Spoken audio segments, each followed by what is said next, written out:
So I had no idea. I thought the universe was out to pummel me for some reason. I'm like, I don't know what I did, but who has these 3 episodes in a row?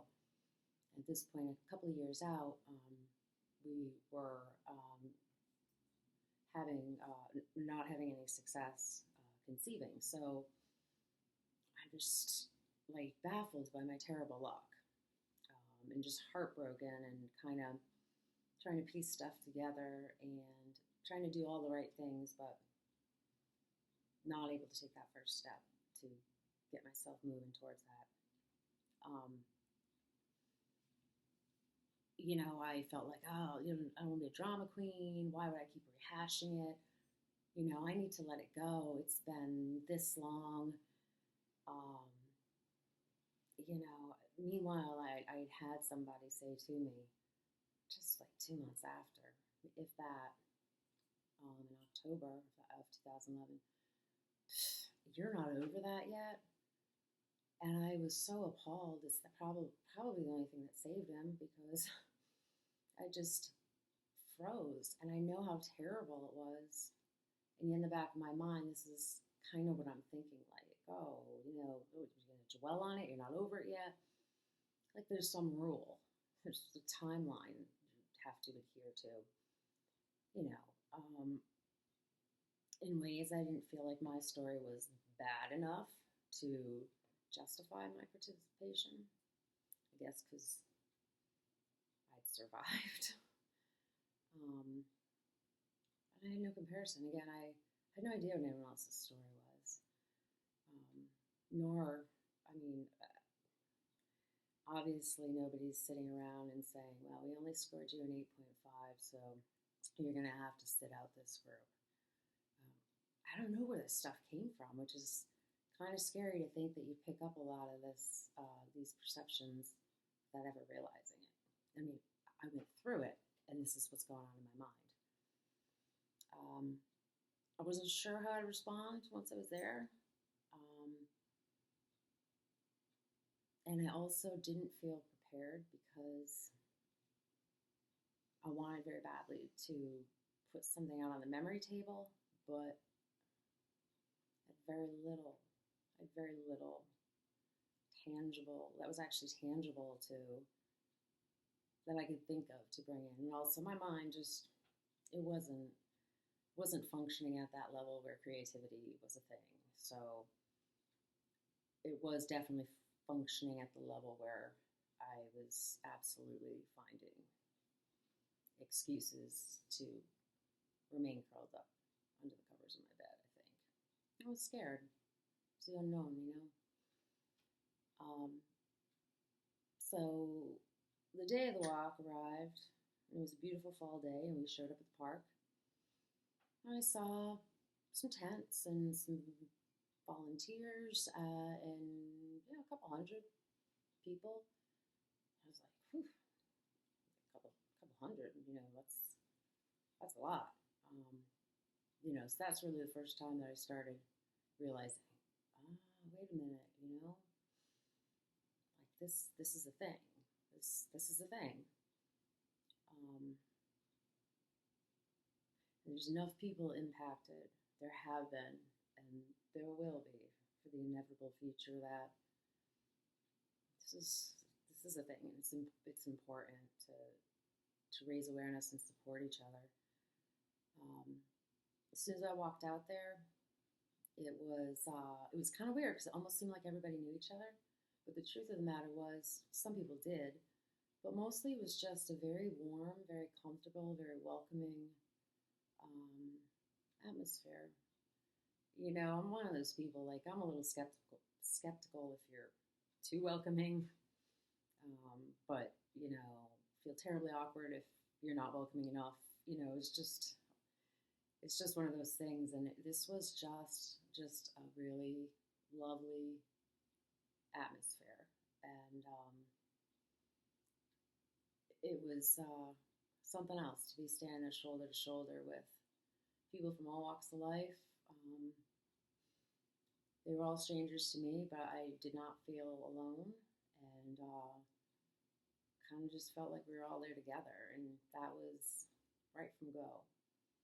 So it was pretty remarkable to me. I had no idea that this event would serve as sort of a catalyst for me to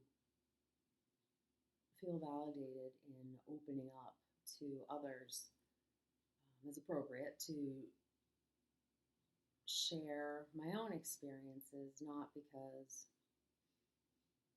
I'm especially keen on talking about them, but I think because there's this huge unspoken taboo, and I don't even know why. Nobody talks about any of this stuff. I think to the extent that one person can make any difference at all in being very open with it and letting people know that this is life. This is stuff that happens, and there's people, so many people that have been walking down the same path. Our situations may vary as to the specifics, but we're all coming from a place where we get it, totally get it, and it's an amazing feeling. And maybe I wouldn't even have appreciated it as much if I found this group, you know, right after things happen. Maybe it took 2 years to fully appreciate how isolated that you can feel without a kind of support network, no matter how well-intentioned people around you may be. It's just not the same as folks that truly understand.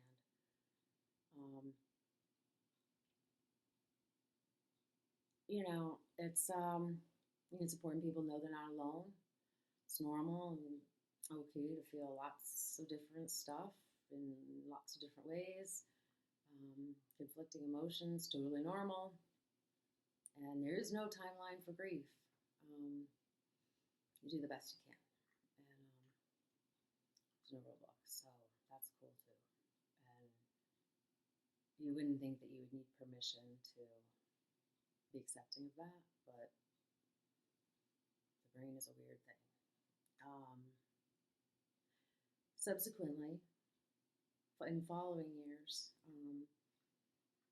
I brought my husband and my parents to other walks in the next couple of years, and they really opened the doors to some communication that I think hadn't been totally lacking, but was definitely improved by the shared experience, having participated through the ceremony and the walk and feeling that togetherness. And that's the thing too, I thought that this walk was going to be just sorrow and bawling and, oh my God, physical pain. And there was sorrow to it, but it was poignant. It was the sorrow born of honoring our little ones and bearing witness to other people's grief. But while that was an undercurrent to it and important, what blew my mind was that there was equal joy, if not more. My heart was filled to bursting with the sense of community, the folks there. And for me, I every time I think of this, it's with shock. That first walk, the very first walk, was the first time I had ever heard my children's names spoken out loud. Ever. I had spoken them here or there, Lucy or Anna, but had never, I'd never heard their names spoken, um, and especially not in a capacity like that where it was amazing.